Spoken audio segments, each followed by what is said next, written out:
Good morning student, आपका BA BEd third year class में welcome है। तो बच्चे, आज जो हमने कल किया था जाटों और औरंगजेब का संघर्ष, राजपूत और औरंगजेब या मुगल संघर्ष हम पहले पढ़ चुकी हैं। उसके बाद हमने जाटों का किया। आज हम कर रहे हैं मराठों के साथ औरंगजेब का संबंध या उनका संघर्ष। आज का टॉपिक है औरंगजेब का मराठों के साथ संबंध।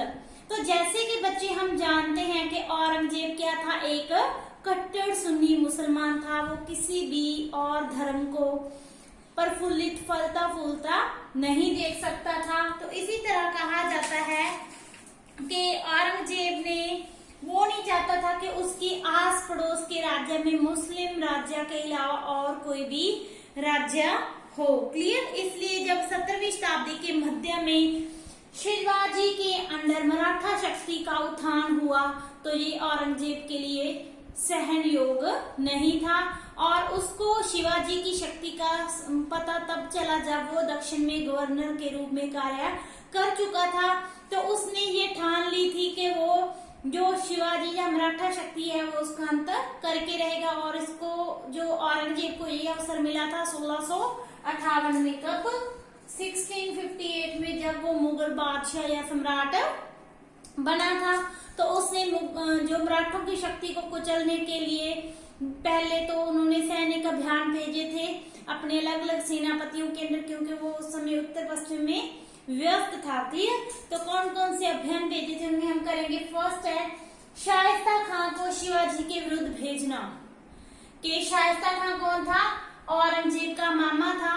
तो वो एक कुशल जर्नैल सेनानायक था। तो सबसे पहले जो औरंगजेब ने 1660 ईस्वी में शाइस्ता खां को शिवाजी के विरुद्ध भेजा था।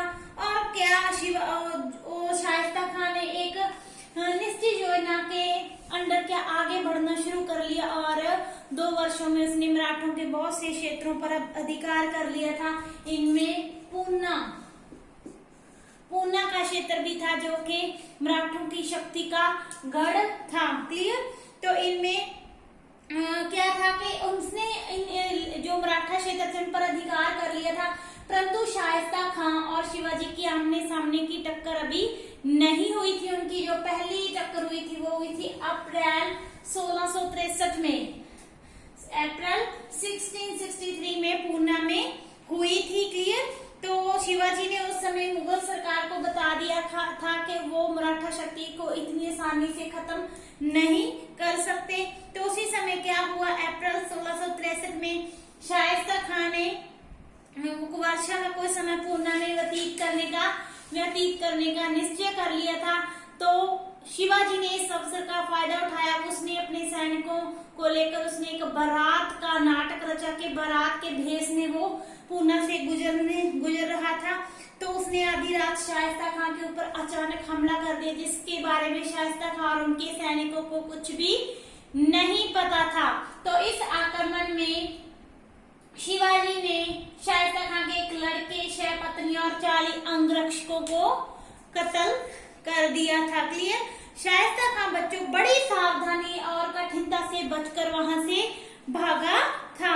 और ये घटना शिवाजी के वीरता और साहस का प्रतीक थी। क्लियर। तो इसमें किसकी विजय हुई थी? शिवाजी की। क्लियर। उसके बाद नेक्स्ट आता है सूरत की लूट 1664 में। तो जब उसने शाइस्ता खां को हरा दिया शिवाजी ने, तो उसके हौसला और भी बढ़ गया था। और तो उसने अगले ही वर्ष 1663 के अगले वर्ष 1664 में मुगलों के प्रसिद्ध व्यापारिक नगर सूरत पर आक्रमण कर दिया। और जो वहां का गवर्नर था सूरत का इनायत खां, वो शिवाजी की शक्ति से डरता था और उसने शिवाजी के आक्रमण के बारे में सुनते ही उसका सामना करने की बजाय अपने आप को किले में बंद कर लिया था। और शिवाजी का कोई विरोध करने वाला नहीं था, इसलिए उन्होंने सूरत को जी भर के लूटा और वहां उनको 1 करोड़ रुपए का अतुल्य धन संपत्ति मिली।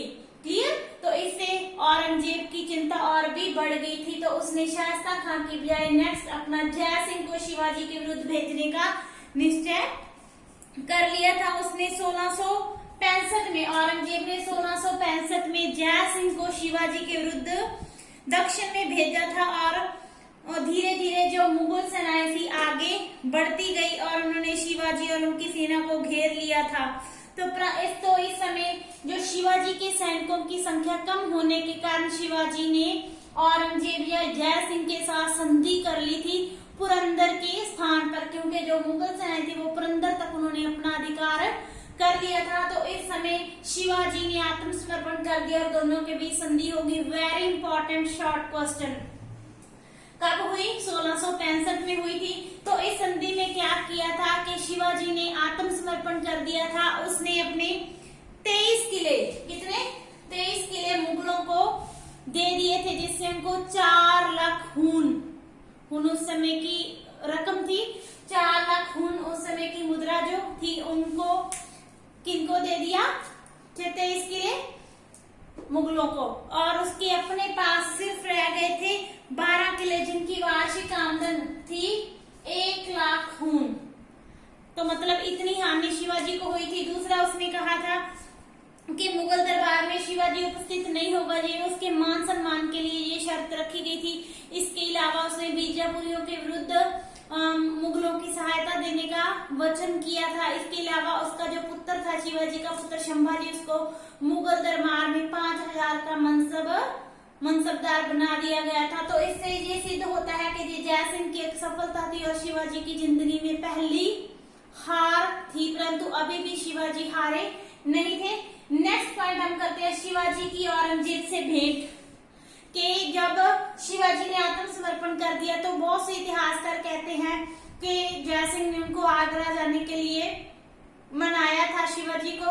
कुछ इतिहासकार इसको जय सिंह की सफलता कहते हैं। तो दूसरी तरफ बच्चों, कुछ इतिहासकार ऐसे भी हैं जो कहते हैं कि जय शिवाजी की स्वयं की एक साजिश या चाल थी, क्योंकि वो उत्तर भारत में आगरा जाकर मुगलों के सैनिक संगठन के बारे में जानना चाहता था।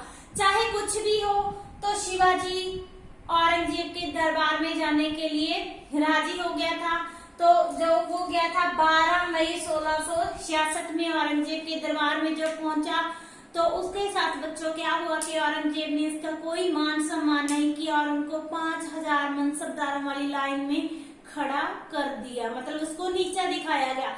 वो एक सम्राट था, शासक था, परंतु औरंगजेब ने उसके मान सम्मान को ना देखते हुए उसको नीचा दिखाने के लिए उनको 5000 वाले मनसबदारों की श्रेणी में खड़ा कर दिया। तो इससे शिवाजी ने अपने से उसने क्या समझा? अपमान समझा और वो दरबार से खड़ा होकर बाहर चला गया।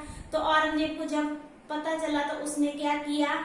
इसका बहाना बनाकर शिवाजी को बंदी बना लिया और बंदी गृह में डाल दिया। क्लियर? उसके बाद आता शिवाजी का बंदी गृह से भागना। तो शिवाजी भी बच्चों कम चालाक नहीं था। उसने क्या किया? बीमार होने का नाटक किया और उसने कहा कि वो गरीब लोगों को, निर्धन लोगों को फल और मिठाइयां बांटना चाहता है। तो क्या हुआ?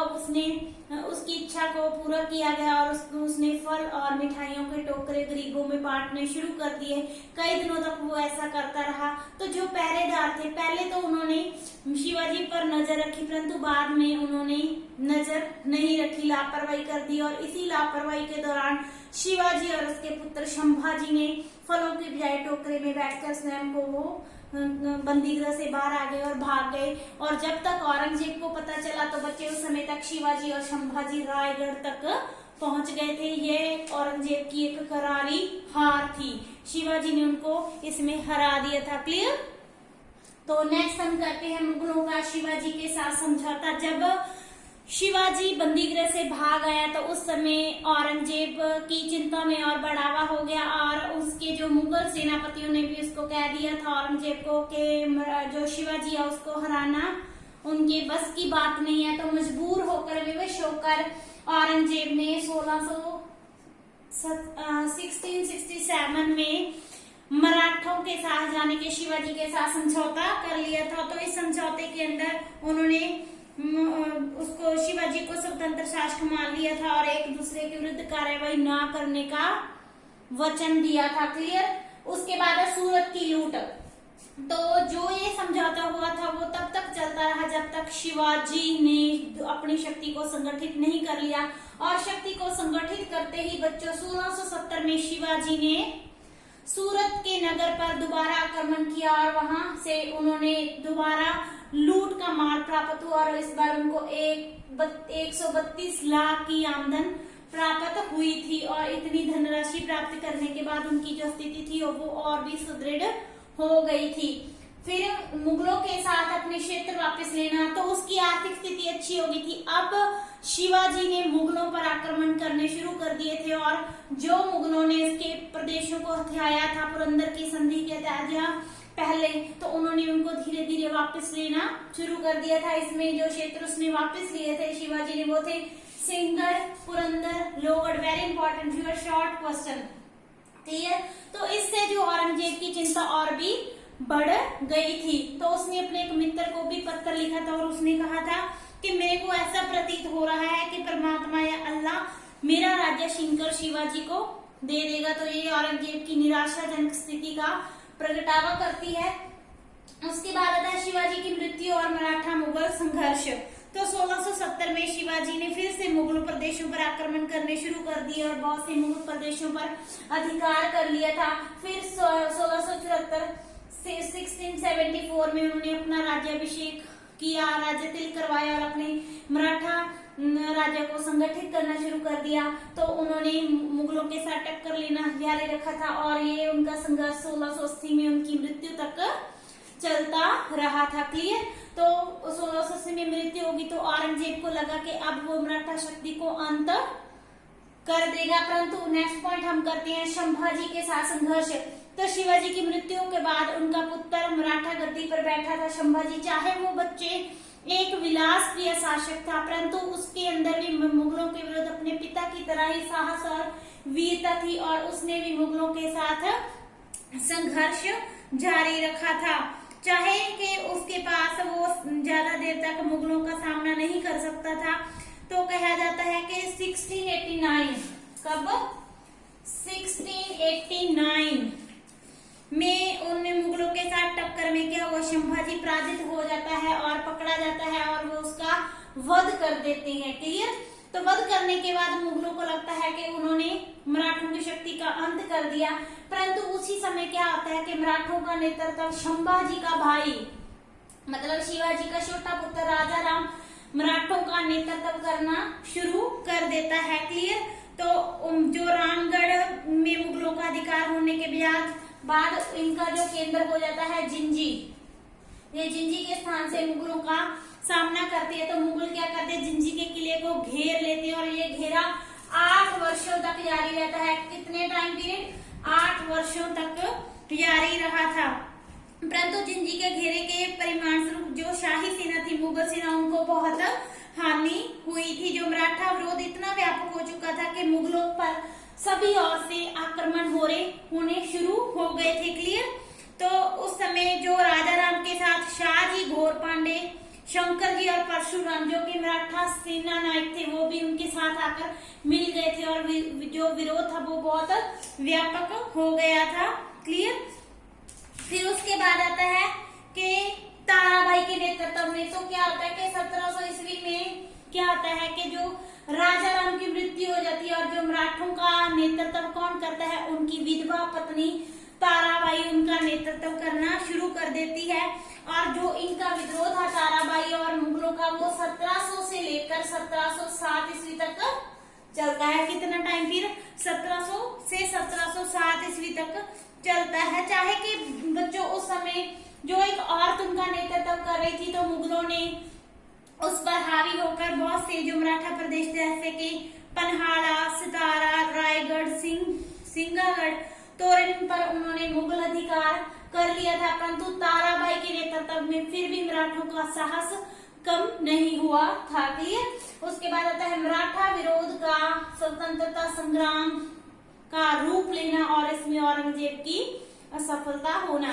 तो एंड में क्या होता है कि जो मराठों का संघर्ष है वो स्वतंत्रता का संग्राम का रूप धारण कर लेता है। अब औरंगजेब को किसी एक नेता या राज्य को समाप्त नहीं करना था, बल्कि समस्त मराठा राष्ट्र को समाप्त करना उसका उद्देश्य था। और औरंगजेब को बच्चे ये लगने लगता है कि कब और किस ओर से कौन सा मराठा जो जत्था उस पर आक्रमण कर सकता था। तो औरंगजेब का जो साहस है वो कम हो जाता है। तो इन स्थितियों में क्या होता है, जब अहमदनगर, कहाँ, अहमदनगर, तो जो अहमदनगर के शिविर में जो मराठे हैं वो औरंगजेब को घेरा डाल लेते हैं। औरंगजेब इतना निराश हो जाता है कि वो उत्तर भारत की ओर लौटने का निश्चय कर लेता है, परंतु उत्तर भारत में आना उसके भाग्य में नहीं होता और 1760 में बुरहानपुर के स्थान पर उसकी मृत्यु हो जाती है। तो हम कह सकते हैं कि वो अपनी मृत्यु तक मराठों का अंत नहीं कर सका था और मराठों की सफलता हुई और इसमें मुगलों को हानि उठानी पड़ी और असफलता का मुंह देखना पड़ा। आज के लिए इतना ही, कल हम करेंगे इसी को कंटिन्यू। क्लियर? Thank you.